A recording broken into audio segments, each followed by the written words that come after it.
Pemirsa, tersangka pelecehan seksual dan pemerasan di Bandara Soekarno-Hatta, Tangerang, Banten dibawa ke Polda Metro Jaya. Polisi memeriksa kejiwaan pelaku untuk mendalami motif kejahatan.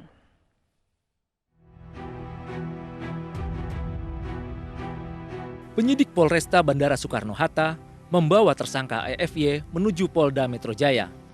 Penyidik mengatakan EFY yang merupakan oknum dokter akan segera diperiksa kejiwaannya guna mendalami motif lain pelaku melakukan aksi pelecehan seksual terhadap seorang wanita berinisial LHI.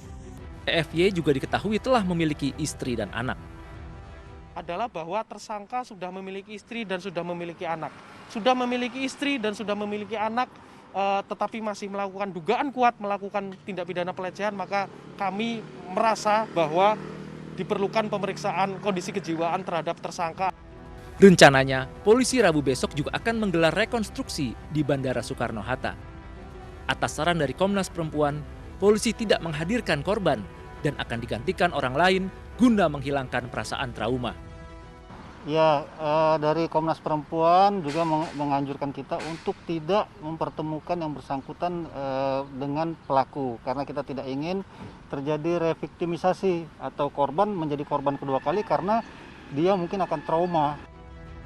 Polisi menjerat EFY dengan pasal berlapis tentang pencabulan, penipuan, dan pemerasan dengan ancaman hukuman 9 tahun penjara.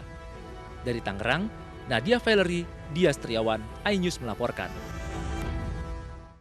Sebelumnya korban pelecehan dan pemerasan bercerita di akun media sosialnya dan menjadi viral saat ikuti rapid test di Bandara Soekarno-Hatta sebagai syarat memenuhi standar protokol kesehatan.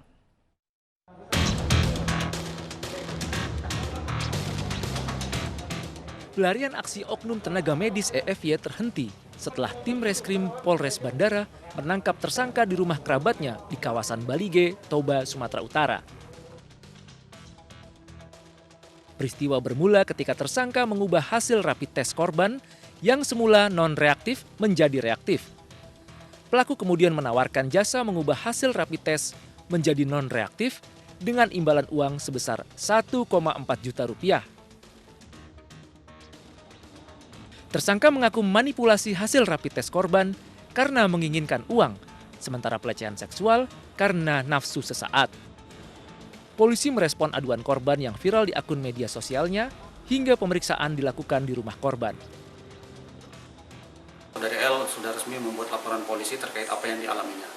Kemudian juga saudari L sudah diambil keterangannya, yang bersangkutan menyampaikan peristiwa yang dialaminya, yaitu yang bersangkutan merasa diperlakukan tidak senonoh atau pelecehan. Kemudian yang bersangkutan juga menyampaikan terkait yang mengirimkan uang ataupun mentransfer uang sejumlah 1,4 juta yang bersangkutan merasa ada pemerasan terhadap dirinya.